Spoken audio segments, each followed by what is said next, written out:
Welcome to another series of our bariatric cooking classes. Today we'll be making overnight oats, very basic recipe. This is a great breakfast for those who like to meal prep ahead of time. You can make a batch for the whole week. You can make 5 days in advance. Let me show you how it's done. So the first step is to grab a small to medium bowl, and we're going to add our dry ingredients. This is 1 scoop of vanilla protein powder. You could just throw all the ingredients together and it would still work, but I prefer to mix things this way. And so here I have a 1/4 cup of rolled oats. You could use instant oats, quick oats. Actually, the quick oats would give you a little bit thicker consistency, more like cooked oatmeal. That was a tablespoon of chia seeds. Chia seeds are full of fiber, vitamins, minerals, antioxidants, healthy fats, so they're very nutritious. Now they do have a really unique texture, almost gel-like. So if you're not a fan of that, then, or if you've never had it before, maybe you should start off with half of the amount of the chia seeds, half a tablespoon maybe, and then you can decide whether or not you like it, and then add more next time for that nutrition punch. So just mix all these together. And now we're gonna add the wet ingredients, half a cup of unsweetened almond milk. You could use a high protein milk like Fairlife, but the reason I didn't use it here, it's because I already have protein from the protein powder, so there was really no need to add more protein, but of course more protein is not going to hurt either. So if what you have on hand is a high protein milk, by all means, go ahead and use it. That was a teaspoon of almond milk. Make sure the almond milk that you buy is unsweetened, okay?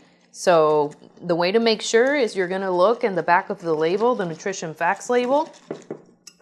The ingredients list. You're going to look at the ingredients list and just make sure that it only says almonds. Maybe it'll say salt as well in the ingredients list, but it shouldn't say sugar. That helps keep the carbohydrate content of your overnight oats as low as possible. Yes, this is a little bit higher carb breakfast compared to some, but with the addition of the protein, it's very high in protein. And it's so packed with fiber that combination of the protein and the fiber, it just really helps satisfy that hunger for a long time. So this will hold you for a good 4 to 5 hours without needing to eat anything. So once we've got all the ingredients mixed, what we're going to do is we're going to add it, put it in a small jar. These are actually for infants, for storing food.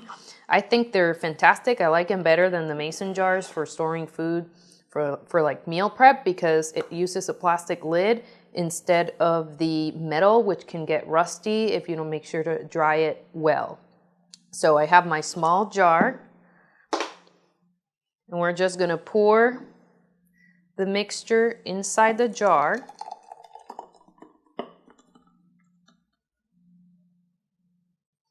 Oh, and I forgot to mention, when you add the almond butter, make sure that it's room temperature so that it incorporates well, or as best as possible. There's still going to be a little bit of lumps of almond butter, but if it's cold, it's just going to be really hard for you to incorporate that.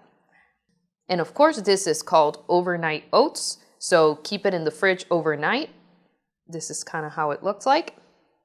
And I did make a batch yesterday, so we can finish it off and you can see how the end product looks. So as you can see, this is pretty watery, but it'll thicken with the chia seeds, and the oatmeal will absorb that moisture. So this is the final product. Look at the difference on the thickness after being left in the refrigerator overnight. So it does thicken, kind of like a cooked oatmeal. I also forgot to mention that if you want something different to the chia seeds, another healthy additive that you can put in here is half a tablespoon to a tablespoon of ground flax seeds. That will also add a lot of fiber and healthy fats into your overnight oats. And then lastly, what you want to do is add a little bit. I have here a tablespoon of frozen blueberries, which I let them thaw. So a tablespoon of your favorite fruit. It could be a little bit of chopped peaches or a little bit of chopped bananas or strawberries or blueberries or your preferred berry. I love the combination of vanilla, almond, and blueberries. So that's why I chose blueberries for this one.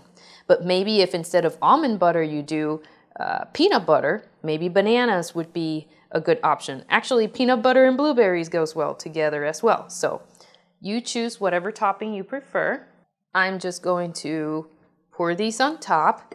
What I like about the frozen blueberries is, as you can see, when it thaws, it releases some of those juices, and it actually makes, it kind of colors the oatmeal a really nice purple, which is pretty, and it gets that blueberry flavor all over. I actually like to go like this and get it mixed in a little bit, and that's it. That's ready to eat. I love this recipe because you can substitute a lot of ingredients to make it your own based on your preference. Hope you enjoyed it, and I'll see you next time.